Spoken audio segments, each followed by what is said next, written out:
আজকের লেকচারে আবেশক্রিয়ার আরও কিছু প্রয়োগ সম্পর্কে আলোচনা করা হবে, অ্যাপ্লিকেশন অফ ইন্ডাকটিভ এফেক্ট। সেই সঙ্গে আগে যেটা আলোচনা হয়েছিল, বিভিন্ন জৈব অ্যাসিডগুলোর তীব্রতার, অম্লত্বের তীব্রতার ক্রম সম্পর্কে আলোচনা করা হয়েছিল ওই ইন্ডাকটিভ এফেক্টের মাধ্যমে। আজকের লেকচারে যেটা আলোচনা হবে সেটা জৈব ক্ষারকগুলোর ক্ষারকত্বের ক্রমটা আলোচনা করা হবে এই ইন্ডাকটিভ এফেক্টের মাধ্যমে। Relative basic strength of different organic bases. আমরা প্রথমে একটা বেস যেটা নিচ্ছি লুইস বেস আকারে। সেই লুইস বেস মূলত একটা নেওয়া হলো অ্যামিন টাইপের একটা যৌগ, RNH2 অ্যামিন, প্রাইমারি অ্যামিন নেওয়া হলো।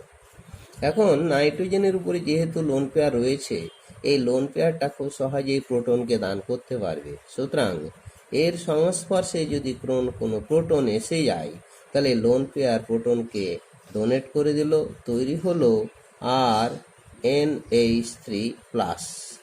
অর্থাৎ এই অ্যামিনটা লোন পেয়ার ডোনার, তাই এটা হলো গিয়ে লুইস বেস।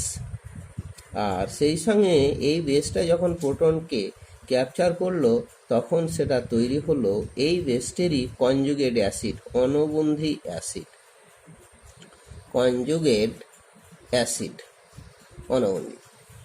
তো এখন এই ক্ষারটা, বেসটা যত সহজে লোন পেয়ার প্রোটনকে দান করতে পারবে, তার বেসিক স্ট্রেংথ তত বেশি হবে। আর এই দান করার প্রবণতাটা নির্ভর করছে যে নাইট্রোজেনের উপরে যে ইলেকট্রন পেয়ারটা রয়েছে, সেই ইলেকট্রন অর্থাৎ নাইট্রোজেনের উপরে ইলেকট্রন ডেনসিটির পরিমাণের উপরে। ইলেকট্রন ঘনত্ব যত বেশি হবে, লোন পেয়ার তত সহজে প্রোটনকে দান করতে পারবে। আর এই ইলেকট্রন ডেনসিটি সেটা আবার নির্ভর করবে নাইট্রোজেনের সঙ্গে যে আদার্স গ্রুপগুলো যুক্ত রয়েছে, তাদের বিভিন্ন ইলেকট্রনিক এফেক্টের ফলে।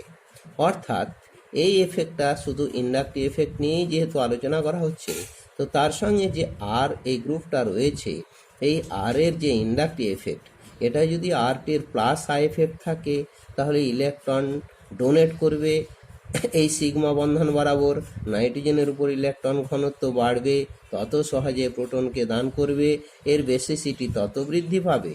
আবার যদি আর গ্রুপটা ইলেকট্রন টেনে নেয়, এর যদি মাইনাস আই এফেক্ট থাকে, তাহলে নাইট্রোজেনের ইলেকট্রন ঘনত্ব কমে যাওয়ার কারণেই এই লোন পেয়ারটা প্রোটনের পক্ষে অ্যাভেলেবিলিটি কমে যাবে, অর্থাৎ ক্ষারকত্ব কমে যাবে। তাহলে আমরা এটাকে যদি ভাষায় বলি, তার more the donating power of lone pair, power of lone pair electron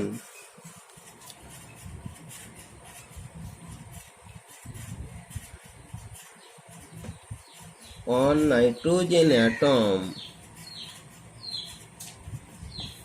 to proton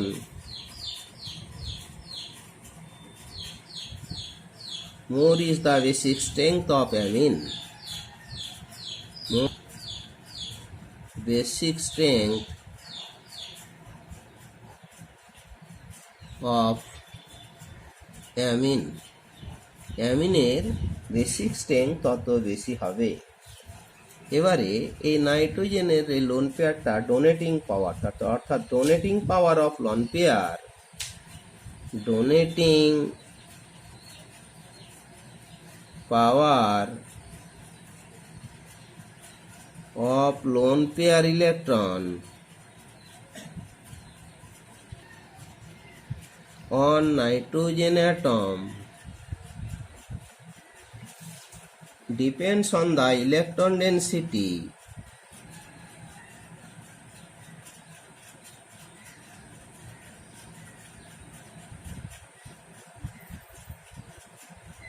on nitrogen atom, and electron density depends on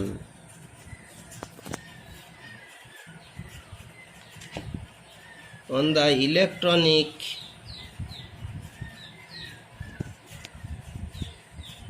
effect of that বা of alkyl or aryl group attached with the nitrogen. নাইট্রোজেনের সঙ্গে যে সমস্ত গ্রুপগুলো alkyl বা অ্যারিল group যারা যুক্ত থাকবে তাদের ওই ইলেকট্রনিক এফেক্টের উপরে নির্ভর করে। আমি এক্সাম্পল আকারে বলি এবং সেই সঙ্গে যে রিলেটিভ বেসিসিটি অর্ডার সম্পর্কে যদি আলোচনা করি তাহলে দ্য রিলেটিভ বেসিসিটি অর্ডার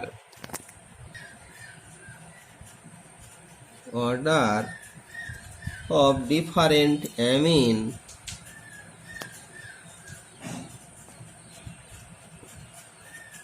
আর প্রথমেই শুরু করছি অ্যামোনিয়া থেকে। এই অ্যামোনিয়া যেখানে নাইট্রোজেনের উপর লোন পেয়ার রয়েছে, এখন এই অ্যামোনিয়ার ক্ষারকত্ব তার সঙ্গে অ্যামোনিয়ার একটা হাইড্রোজেনকে যখন একটা অ্যালকিল গ্রুপ দ্বারা প্রতিস্থাপিত করা হবে, অর্থাৎ অ্যালকিল গ্রুপটাকে আমরা যদি মিথাইল নিয়ে থাকি, তৈরি হয়ে গেল মিথাইল অ্যামিন CH3NH2। এবার এই দুটোকে তুলনা যদি করি, যেখানে হাইড্রোজেন ছিল তার কোনো আবেশ প্রভাব প্লাস আইফেক্ট ছিল না, কিন্তু এখানে মিথাইলের একটা আবেশ প্রভাবের ফলে ইলেকট্রনটা এই সিগমা বন্ধন বরাবর ডোনেট করার ফলে নাইট্রোজেনে ইলেকট্রন ঘনত্ব বাড়লো, ফলে এই লোন পেয়ারটা প্রোটনকে খুব সহজে দান করতে পারবে অ্যামোনিয়ার তুলনায় বেশি আকারে। এক কথায় অ্যামোনিয়া থেকে মিথাইল অ্যামিনের ক্ষারকত্ব বেশি হলো। আবার এই মিথাইলের যেটা প্লাস আই এফেক্ট, তার থেকে যদি আরও প্লাস আই এফেক্টের পরিমাণ বৃদ্ধি পায় সেই টাইপের একটা গ্রুপ দিয়ে দিলাম ইথাইল, তাহলে C2H5NH2। এখানে ইথাইলের আবার প্লাস আই এফেক্টটা আরও বেশি, ফলে নাইট্রোজেনের ইলেকট্রন ডেনসিটি আরও বেড়ে যাওয়ার কারণে এই প্রোটনকে আরও সহজে ডোনেট করতে পারছে। তাই মিথাইল অ্যামিনের তুলনায় আবার ইথাইল অ্যামিনের ক্ষারকত্ব আরও বেশি।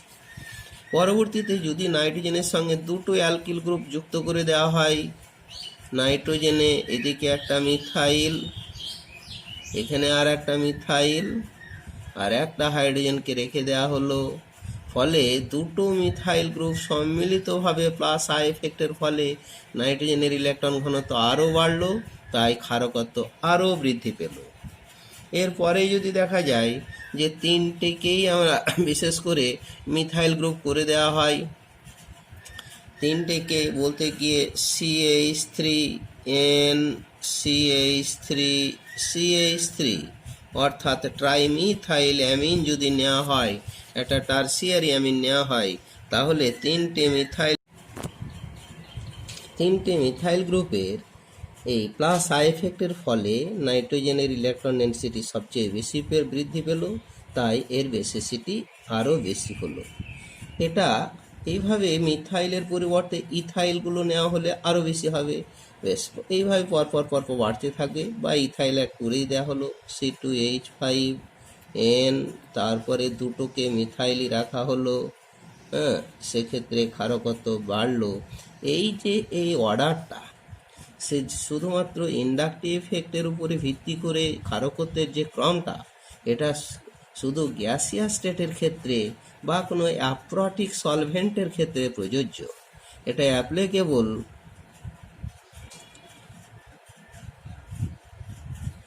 Only in gaseous state or any aprotic solvent.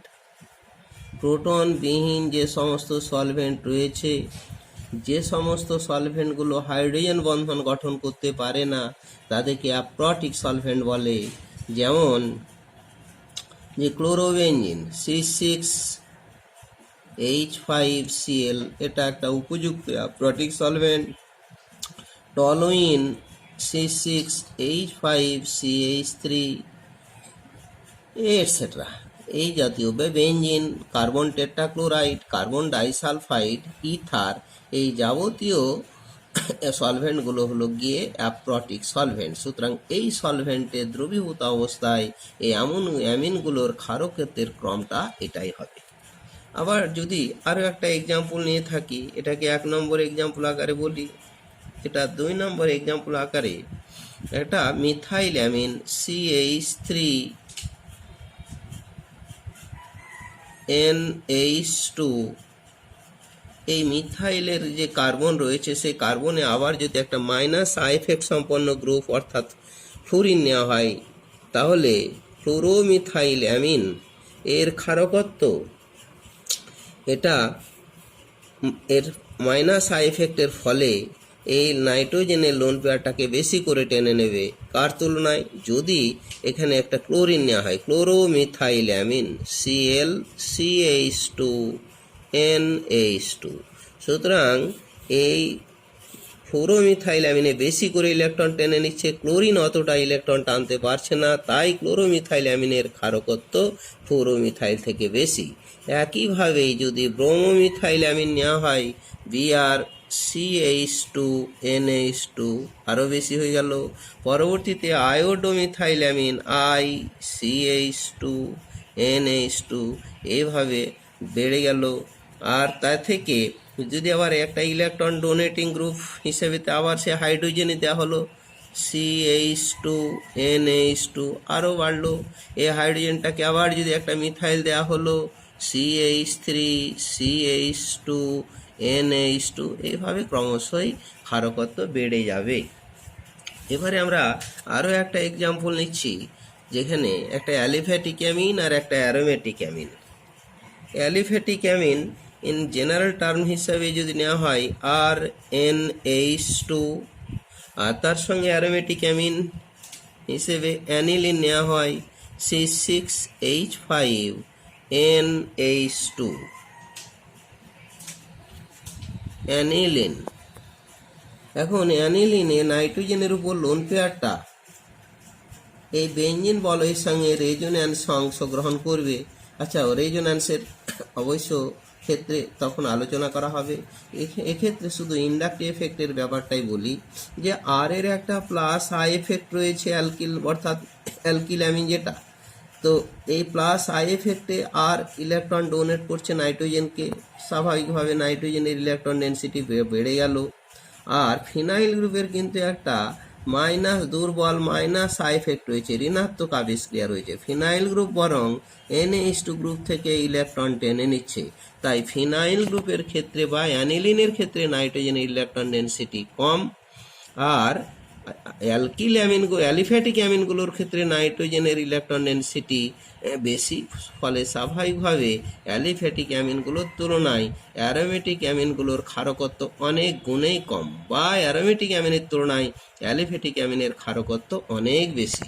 আবার যদি এটা থেকে আরও কমিয়ে দেওয়া হয়, যেন এখানে নাইট্রোজেনের সঙ্গে একটা ফিনাইল গ্রুপ আর দুটো হাইড্রোজেন, এবারে যদি ওই নাইট্রোজেনের সঙ্গে দুটো ফিনাইল গ্রুপ করে দেওয়া হয় C6H5NC6H5, সেক্ষেত্রে আর একটা হাইড্রোজেন রেখে দেওয়া হলো, সেক্ষেত্রে মাইনাস আই এফেক্ট দুটো, আরও ইলেকট্রন ডেন্সিটি কমিয়ে দিল, ক্ষারকত্ব কমলো। তারপরে যদি আরও একটা ফিনাইল গ্রুপ করে দেওয়া হয়, অর্থাৎ PHNPH আর PH ট্রাইফিনাইল অ্যামিন, সেক্ষেত্রে আরও ক্ষারকত্ব সবচেয়ে কম হলো। এবারে ইন্ডাকটিভ এফেক্টের মাধ্যমে আমরা কার্বোক্যাটায়ন এবং কার্বো অ্যানায়নের স্টেবিলিটি কিভাবে নিয়ন্ত্রিত হয় সেটা আলোচনা করব। একথা একটা কার্বোক্যাটায়নের ক্যাটায়নিক চার্জ বৃদ্ধিতে স্টেবিলিটি হ্রাস পায়, ঠিক অ্যানায়নিক চার্জ বৃদ্ধিতেও স্টেবিলিটি হ্রাস পায়।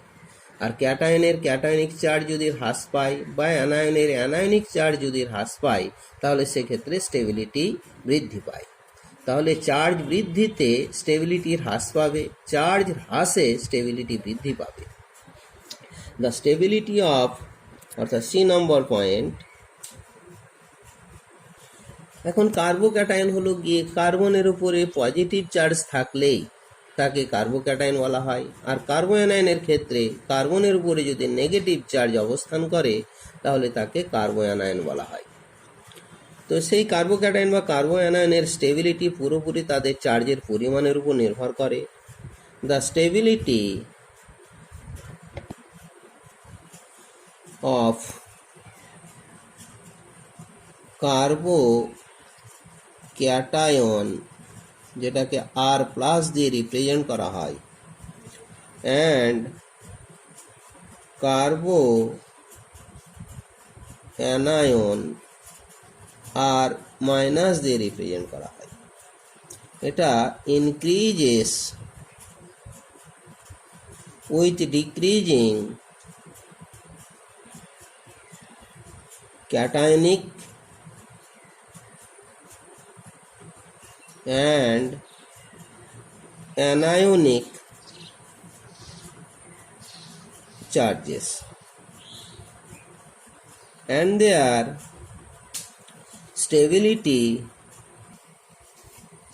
decreases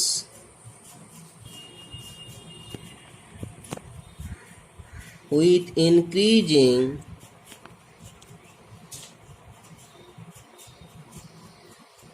অর্থাৎ চার্জ বৃদ্ধিতে স্টেবিলিটি ডিক্রিজ করবে আর চার্জ হ্রাসে স্টেবিলিটি বৃদ্ধি পাবে। তো increasing order of stability of carbocation অর্থাৎ আর প্লাস, এটার ক্ষেত্রে একটা কার্বোক্যাটায়ন যদি মিথাইল হয়ে থাকে, HCHH, মিথেন থেকে একটা হাইড্রাইড আয়ন বেরিয়ে গেলে এই মিথাইল কার্বোক্যাটায়নটি তৈরি হবে। এখন এই মিথাইল কার্বোক্যাটায়নের ক্ষেত্রে একটি হাইড্রোজেন যদি মিথাইল দ্বারা রিপ্লেসড হয় তাহলে সেক্ষেত্রে যে কার্বোক্যাটায়নটি তৈরি হলো সেটা হলো গিয়ে ইথাইল কার্বোক্যাটায়ন। পরবর্তীতে মিথাইলের পরিবর্তে এবারে যদি ইথাইল গ্রুপ দেওয়া হয় তাহলে C2H5CHH, এটা হলো গিয়ে নরমাল প্রোপাইল কার্বোক্যাটায়ন। এখন এই তিনটের ক্ষেত্রে হাইড্রোজেনের কোনো আবেশক্রিয়া নেই, কিন্তু মিথাইলের একটা প্লাস আই এফেক্ট থাকার ফলে এই সিগমা বন্ধন বরাবর ইলেকট্রন ডোনেট করার ফলে কার্বনের উপরে পজিটিভ চার্জ কিছুটা কমে যাবে। ক্যাটায়নের ক্যাটায়নিক চার্জ কমে গেলে স্টেবিলিটি বাড়বে, আগে বলা হয়েছিল। সুতরাং মিথাইল কার্বোক্যাটায়ন থেকে ইথাইল কার্বোক্যাটায়নের স্টেবিলিটি বেশি। আবার মিথাইলের তুলনায় ইথাইলের প্লাস আই এফেক্টটা আরও বেশি, ফলে আরও বেশি পজিটিভ চার্জটা হ্রাস করে দিল, তাই স্টেবিলিটি আরও বেড়ে গেল। অর্থাৎ প্রোপাইল কার্বোক্যাটায়নের স্টেবিলিটি ইথাইল কার্বোক্যাটায়ন থেকে বেশি হলো। এরপরে যদি দেখা যায় যে এক্ষেত্রে দুটো হাইড্রোজেন দুটো মিথাইল দ্বারা রিপ্লেসড করা হয়, তাহলে CH3 প্লাস আইসোপ্রোপাইল কার্বোক্যাটায়ন। এবারে দুটো মিথাইল গ্রুপের সম্মিলিত আবেশক্রিয়ার ফলে প্লাস আই ফ্যাক্টর বলে কার্বনের উপর পজিটিভ চার্জকে আরও কমিয়ে দিল, সুতরাং স্টেবিলিটিটা আরও বৃদ্ধি পেল। এইভাবে যদি একটা মিথাইল আর একটা ইথাইল দেওয়া হয় বা তিনটেকে মিথাইল দেওয়া হচ্ছে, CH3 ট্রাইমিথাইল কার্বোক্যাটায়ন, এবারে তিনটে মিথাইল গ্রুপের 3 গুণ প্লাস আই এফেক্টের ফলে এর স্টেবিলিটি আরও বৃদ্ধি পেল। এইভাবে আমরা কার্বোক্যাটায়নগুলোর স্টেবিলিটির ক্রমবর্ধমান বা ইনক্রিজিং অর্ডার আকারে দেখানো হলো, সেটা কন্ট্রোল করলো শুধুমাত্র আবেশক্রিয়া, ধনাত্মক আবেশক্রিয়া অফ অ্যালকিল গ্রুপ। এবারে একটা কার্বোঅ্যানায়ন নিচ্ছি, ইনক্রিজিং অর্ডার অফ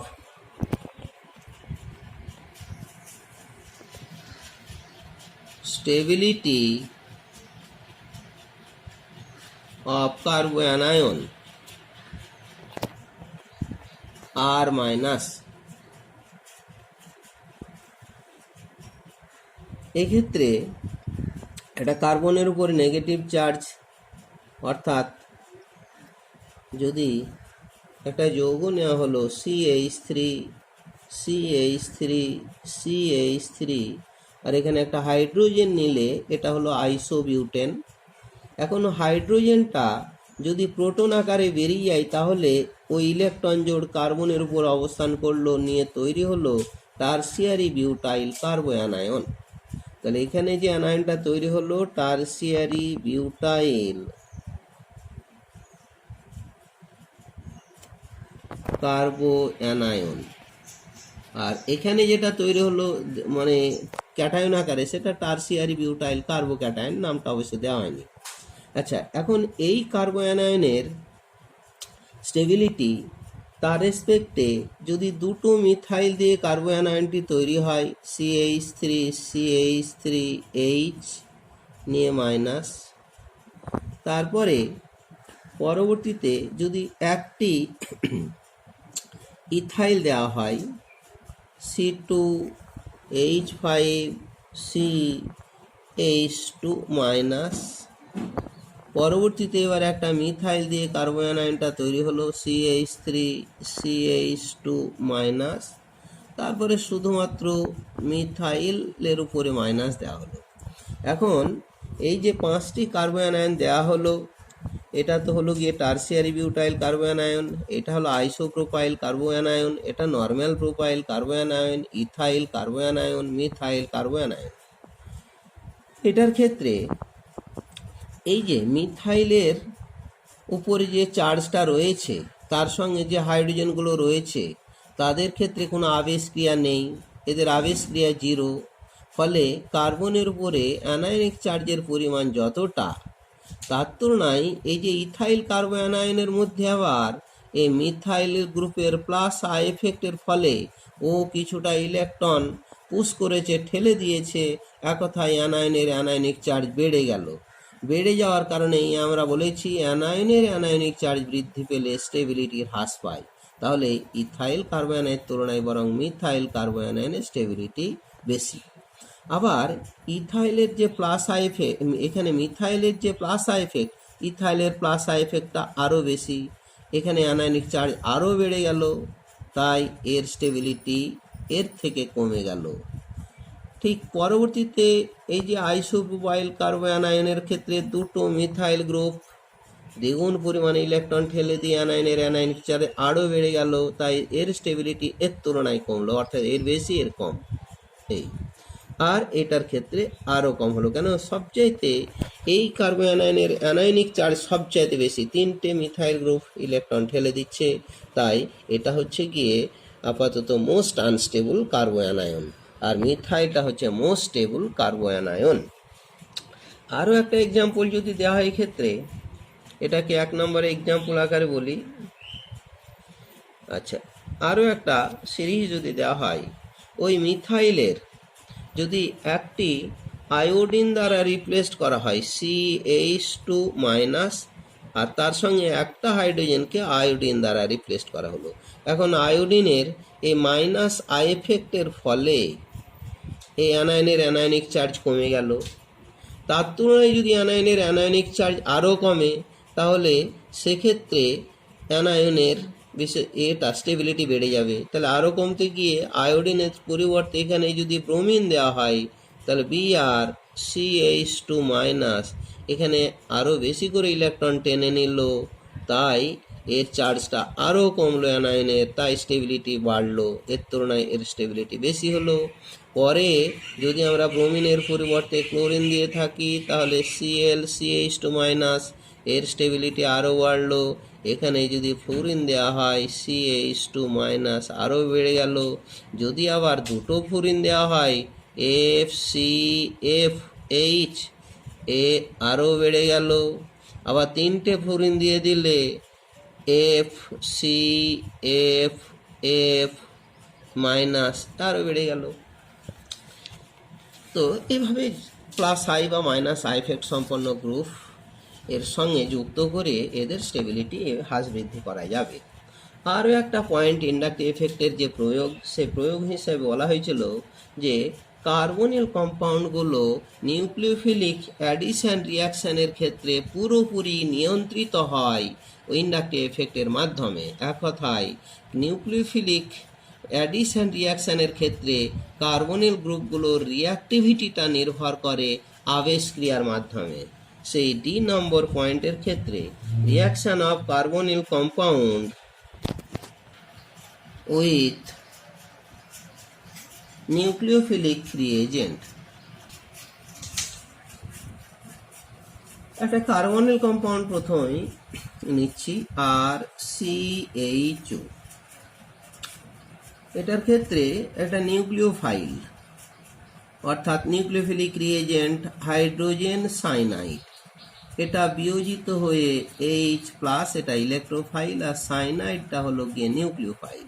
নিউক্লিওফাইল মানে হলো ইলেকট্রন রিচ স্পেসিসকে বলা হয় নিউক্লিওফাইল, আর ইলেকট্রন ডেফিসিয়েন্ট স্পেসিসকে বলা হয় ইলেকট্রোফাইল। এখানে H+টা হলো ইলেকট্রোফাইল আর সাইনাইড আয়নটা হলো নিউক্লিওফাইল।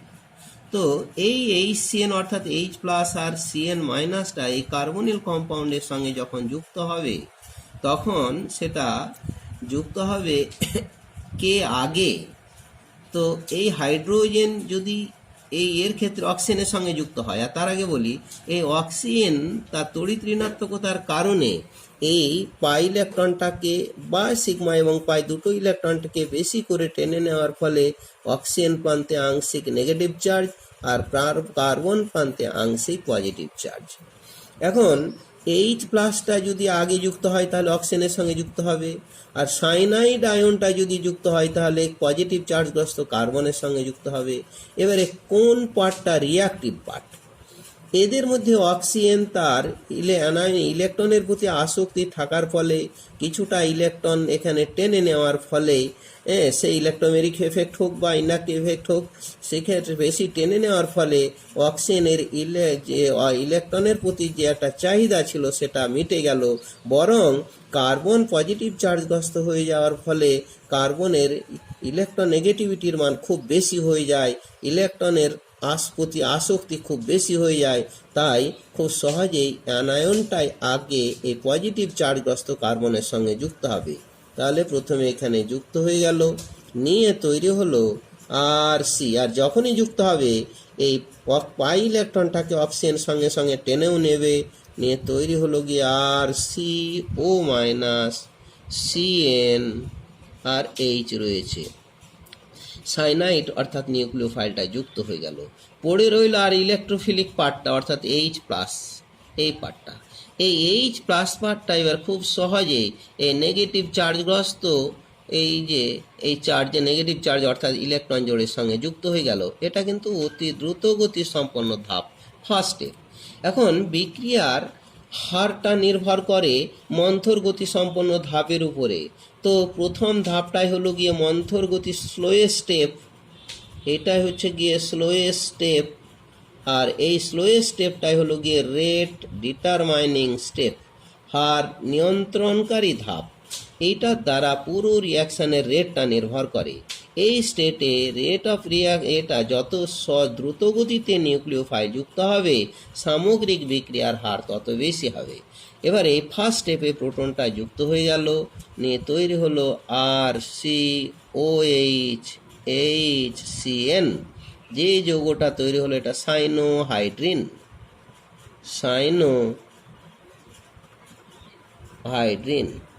এই যে প্রোডাক্টটা হলো এটা হলো nucleophilic addition product, nucleophilic addition product.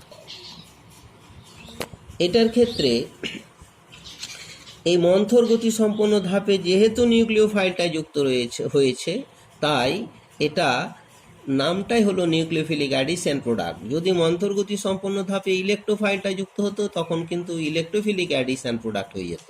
তো সামগ্রিকভাবে অ্যাডিশনটা ঘটলো, এই চেন পুরোপুরি কার্বনিল কম্পাউন্ডের সঙ্গে যুক্ত হয়ে গেল, রিয়াকশানটা অ্যাডিশন রিয়াকশান, আর সেই সঙ্গে রেট ডিটারমাইনিং স্টেপে নিউক্লিওফাইল যুক্ত হলো, তাই এর নাম হলো নিউক্লিওফিলিক অ্যাডিশন রিয়াকশান। এই নিউক্লিওফিলিক অ্যাডিশন রিয়াকশানের রেটটা নির্ভর করছে তাহলে এই স্লো স্টেপ অর্থাৎ রেট ডিটারমাইনিং স্টেপের উপরে। এই স্টেপের ক্ষেত্রে নিউক্লিওফাইলটা যে কার্বনিল কার্বনে যুক্ত হচ্ছে, সেই কার্বনিল কার্বনের উপরে পজিটিভ চার্জ যত বৃদ্ধি পাবে নিউক্লিওফাইল তত দ্রুত গতিতে যুক্ত হবে, সুতরাং নিউক্লিওফিলিক অ্যাডিশন রিয়াকশানের রেটটা তত বেশি হবে। এখন এই কার্বনিল কার্বনের পজিটিভ চার্জটা এবার নির্ভর করছে তার সঙ্গে যুক্ত যে গ্রুপটা রয়েছে অ্যালকিল গ্রুপ, তার ইলেকট্রনিক এফেক্টের ফলে। এখন অ্যালকিল গ্রুপগুলোর আমরা জানি প্লাস আই এফেক্ট রয়েছে, তাহলে প্লাস আই এফেক্টের কারণেই কার্বনিল কার্বনের উপরে পজিটিভ চার্জটা অনেক যদি কমে যায় তাহলে নিউক্লিওফাইল অত দ্রুত গতিতে যুক্ত হবে না, ফলে সামগ্রিকভাবে রেট অফ রিয়াকশানটাও কমে যাবে। তাহলে পুরো কন্ট্রোল করছে এই কার্বনিল কার্বনের সঙ্গে যে গ্রুপগুলো যুক্ত রয়েছে তাদেরই ইলেকট্রনীয় নেচারের উপরে। আমি একটা এক্সাম্পল আকারে বলি এবং সেই সঙ্গে রিঅ্যাক্টিভিটি অর্ডারটাও দিয়ে দিই। তাহলে reactivity order of carbonyl compound towards nucleophilic reagent